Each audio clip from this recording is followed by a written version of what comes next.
Good morning, parents and scholars. This week we are going to review the packet for beginning Monday, May 4th and ending with Friday, I believe it is May 8th.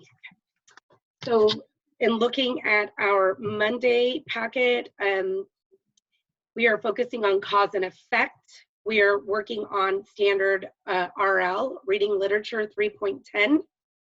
The objective is that the student can demonstrate understanding of the one and only Ivan by identifying two causes and the effects these causes had on the actions of the story.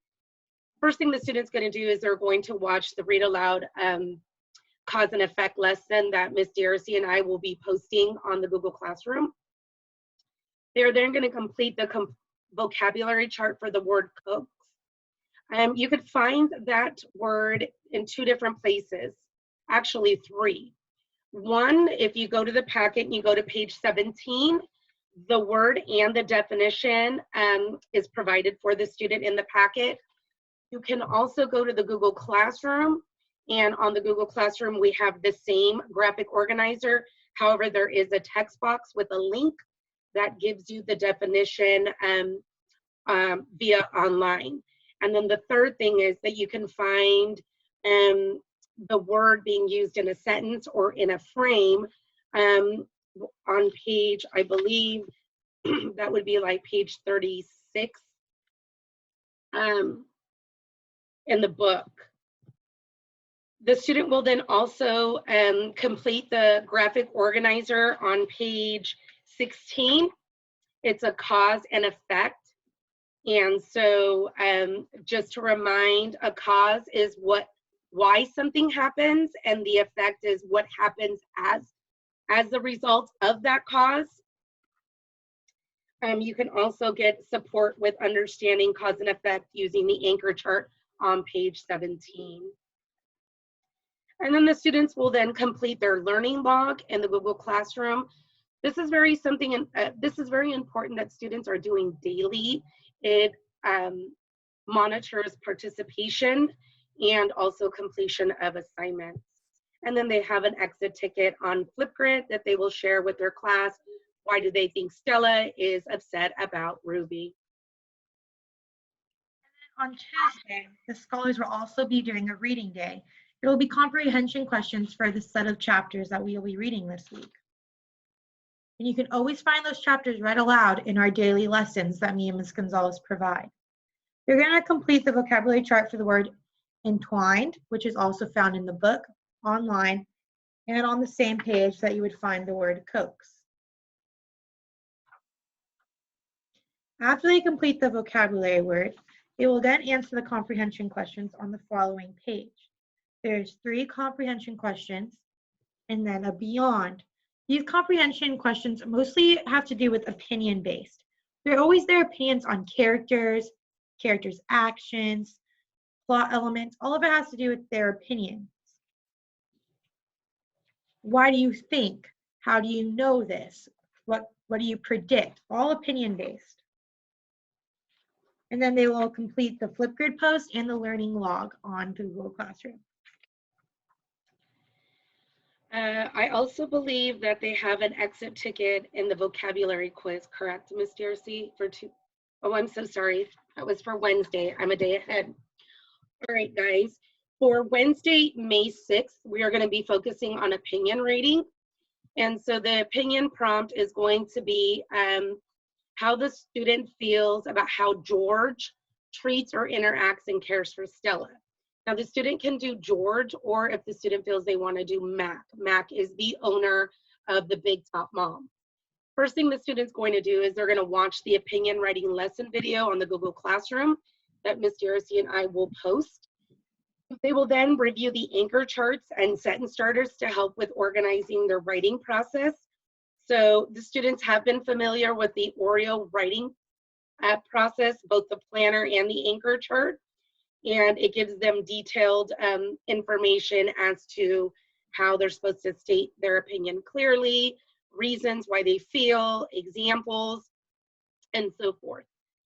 And then the fourth thing they're going to do is they're going to complete their vocabulary chart for the word indifferent.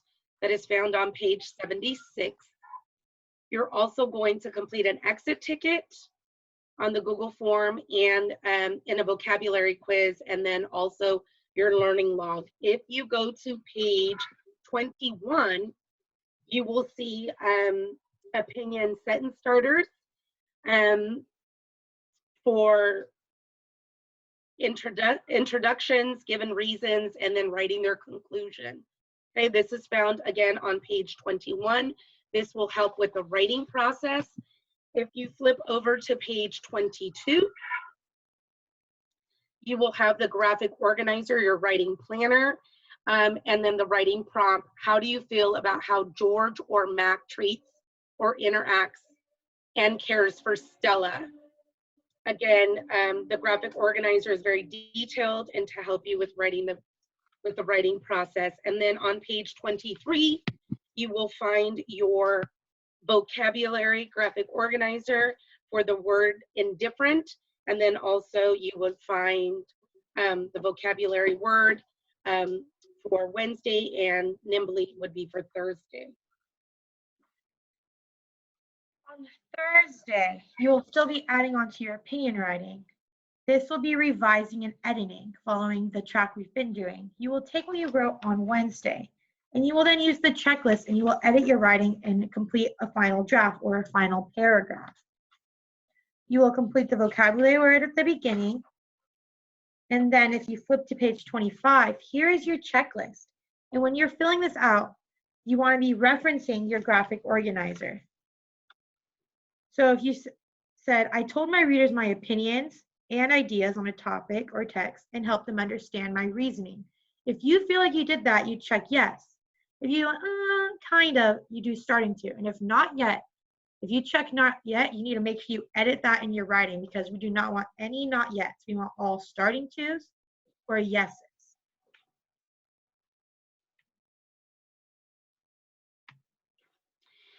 And then that brings us to our last day of the packet, Friday, May 8th on page 26. We are going to focus on our informational text standard. And your objective is that you're going to describe why Thomas Jefferson is a national hero. This is the same process as we did last week on Harriet Tubman. So you're going to read the article about Thomas Jefferson. You're going to complete the biography graphic organizer in your packet. You can log into BrainPop to learn more about Thomas Jefferson. You're going to complete the learning log in the Google Classroom, and then take your Illuminate assessment is the final thing. I forgot to add in there that Miss DRC and I will also be uploading a video for Friday on how to complete the biography graphic organizer. So if you read the text, and if you go to page 30, which is the last page, you are going to have the biography graphic organizer. Just some information that you will have to fill in is obviously the person's name, Thomas Jefferson, when they were born and when did they die, and then 3 facts about what you learned about Thomas Jefferson from the text, and then what was something important to this person, and how can you tell based on what you read. Scholars, you have to make sure you're watching our daily videos, because me and Ms. Gonzalez will be doing a lot of the reading, and we will be mirroring the graphic organizer. So if you watch, there's a good chance you'll be able to fill in about half of your graphic organizer just by listening and following along with me and Ms. Gonzalez. And also for some students who are having some technical difficulties, especially with accessing BrainPop, Ms. DRC and I play those BrainPop videos within our lesson. So please take advantage of that. Parents, if you have any questions along with scholars, please visit us daily during our office hours from 2:30 to 3:30. Also, you are more than welcome to email and reach out to us at any time. And then students, you are doing a really good job about leaving comments in the Google Classroom that day. So hope to see you guys every morning during crew hours from 8:30 to 9, and then during our office hours from 2:30 to 3:30. All right, bye guys. Bye.